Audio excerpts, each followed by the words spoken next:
Triomphe Congo TV est une chaîne d'analyse politique, économique, sociale et culturelle.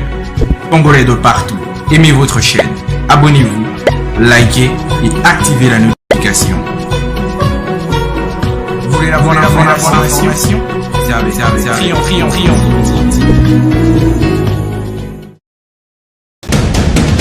La République démocratique du Congo, c'est le plus grand pays d'Afrique centrale. Un territoire équivalent à plus de 4 fois celui de la France métropolitaine.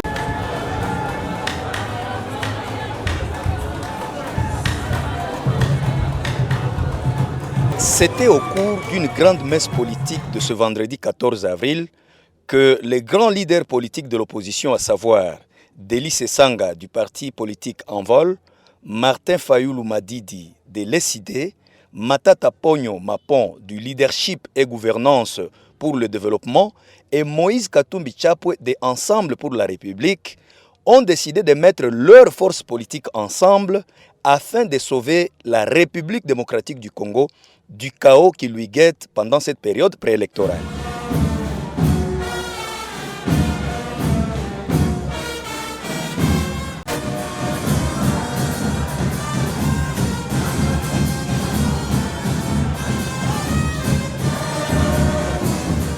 C'est à travers une déclaration commune que ces grands hommes politiques se sont mis d'accord pour combattre la fraude électorale, les détournements des deniers publics, la violation à répétition de la Constitution par le régime en place et d'autres antivaleurs qui risquent de plonger la RDC dans des situations de plus en plus inquiétantes. La salle Aroupé, située sur l'avenue Kilela Balanda, a servi de cadre à cette rencontre de grandes valeurs qui a réuni en son sein plusieurs militants et cadres de ces 4 partis politiques de l'opposition. Profitant de l'occasion, certains cadres des partis politiques présents dans la salle se sont exprimés sur l'importance qu'ils accordent à ces assises.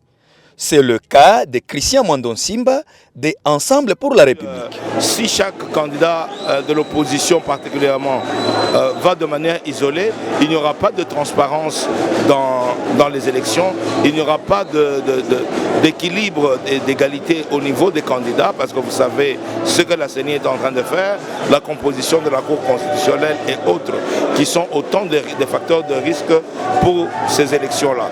Et c'est en parlant d'une même voix et en se soudant les coudes qu'on peut faire face à la machine gouvernementale et présidentielle qui est en face. De son côté, Prince Epenge de l'ESID n'est pas resté indifférent.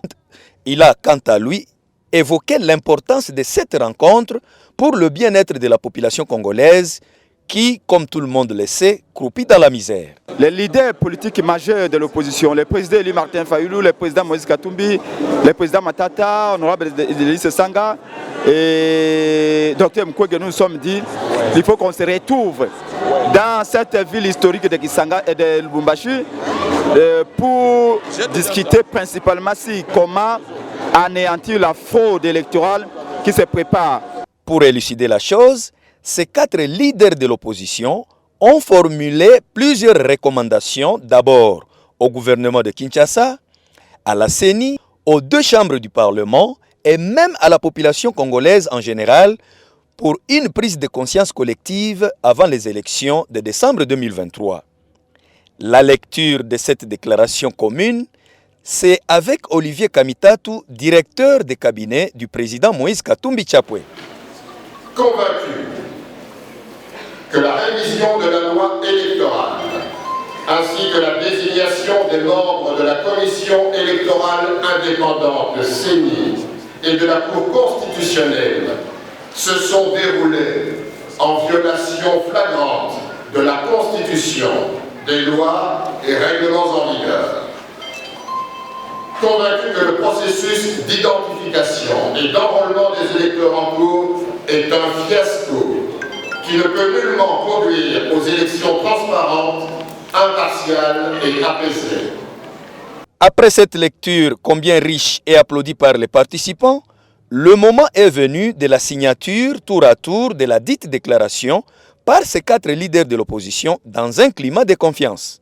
Signalons tout de même que, après cette séance de signature, l'archevêque métropolitain de Lubumbashi, Monseigneur Fulgence Muteba Mugalu, a profité de cette opportunité pour prodiguer des sages conseils pour une prise de conscience à la classe politique de l'opposition présente dans la salle, et cela à travers son représentant, M. l'abbé Jean-Claude Kalaba, vicaire de la paroisse Saint-Michel-Archange du quartier Kra dans la commune annexe. On l'écoute. Le peuple que vous voyez, qui vous a accompagné, qui a chanté pour vous, qui a dansé pour vous tout à l'heure, il va rentrer à la maison, il ne va pas manger, vous allez manger. Tout en espérant que il va manger grâce à vous. Monseigneur l'archevêque me demande de vous rappeler que ce n'est pas le premier regroupement de l'opposition. Mais nous ne voulons pas vivre le bénéfice macabre et sombre du passé. Souvenez-vous que vous avez été aussi à Genève et vous savez ce que ça a donné. Vous pouvez trahir le peuple de Dieu qui est devant vous. Vous pouvez vous montrer de lui. Parmi les participants, Maître Cyril Ngoyi, un autre cadre du LGD, n'a pas dérogé à la règle. Il a quant à lui émis son avis sur l'avenir de la RDC avec les élections qui pointent à l'horizon. Maintenant, vous savez qu'en politique, c'est toujours important de ne pas aller seul devant des échéances comme celle-ci. C'est comme ça que pour donner la chance au Congo et sortir de cette gestion anachronique, cette gestion coutumière du pays, il a fallu que nos leaders se concertent, se mettent ensemble pour sauver le Congo. Concernant la proposition de la loi Tchani qui fait couler beaucoup d'encre et de salive, Maître Alphani Alpha a émis son avis sur cette proposition de loi. Cette position de discrimination, je ne suis pas de cette école. Je suis dans l'école d'intégration, de cohésion, de reconnaître le vertu de chaque Congolais pour le développement du Congo. À la fin de cette rencontre, tous les militants et cadres des partis politiques présents dans la salle se sont dispersés dans un climat de confiance et sans aucun incident.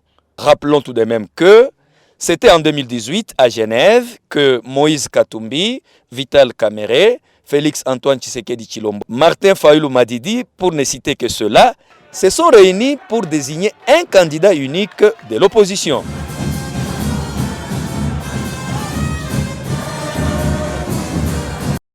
Triomphe Congo TV est une chaîne d'analyse politique, économique, sociale et culturelle.